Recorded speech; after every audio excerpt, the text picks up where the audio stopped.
एक बार की बात है। एक छोटे से शहर में मोहित नाम का एक लड़का रहता था, जिसे आलस करने की आदत थी।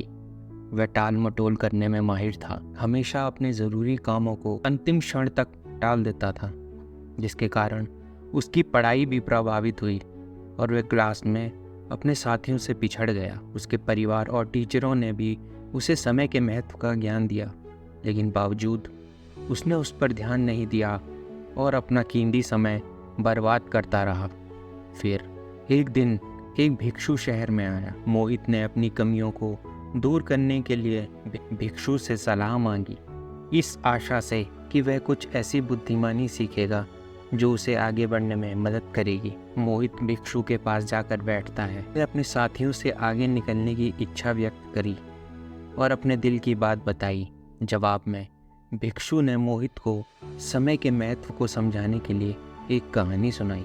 बहुत समय पहले एक राजा था जो अपनी परोपकारिता के लिए जाना जाता था।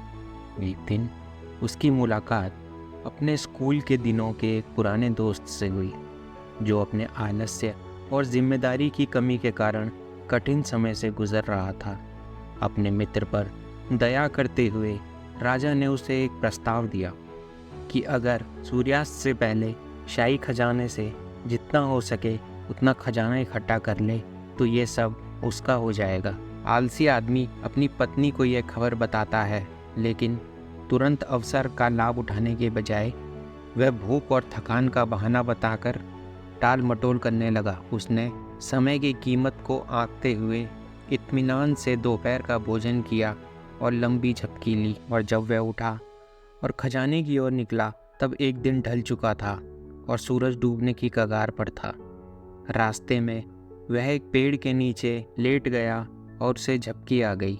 जैसे ही शाम हुई वह जल्दी से महल की ओर भागा, लेकिन उसने क्या देखा कि दरवाजे बंद हो चुके थे और धन कमाने का उसका मौका खत्म हो चुका था। भिक्षु ने अपनी कहानी समाप्त की और मोहित को इस गहरे पाठ का विचार करने के लिए छोड़ दिया। कहानी सुनने के बाद मोहित को समय के महत्व का एहसास हुआ। उसे अपने पिछले कार्यों पर पछतावा हुआ और उसने बदलाव का फैसला किया। घर वापस आकर उसने कड़ी मेहनत की और सफलता हासिल की। तब से उसने समय को कीमती सोने की तरह महत्व दिया, यह जानते हुए कि बर्बाद समय पछतावा लाता है। यदि आप अपने समय को महत्व देते हैं तो समय भी आपको महत्व देगा। इस प्रकार नए ज्ञान से लैस मोहित आत्म सुधार की यात्रा पर निकल पड़ा। हर पल को संजोकर और अपने समय का अधिकतम उपयोग करके एक उद्देश्यपूर्ण जीवन जीने का दृढ़ संकल्प किया। दोस्तों, इस कहानी से हमें यह सीख मिलती है कि समय हमारी सबसे कीमती संपत्ति है और इसके मूल्य को बढ़ा चढ़ाकर नहीं बताया जा सकता। समय के महत्व को पहचान कर और इसका बुद्धिमानी से उपयोग करके हम अपने लक्ष्यों को प्राप्त कर सकते हैं। दोस्तों, अगर वीडियो पसंद आई हो तो वीडियो को लाइक, शेयर, सब्सक्राइब करना ना भूलें। धन्यवाद।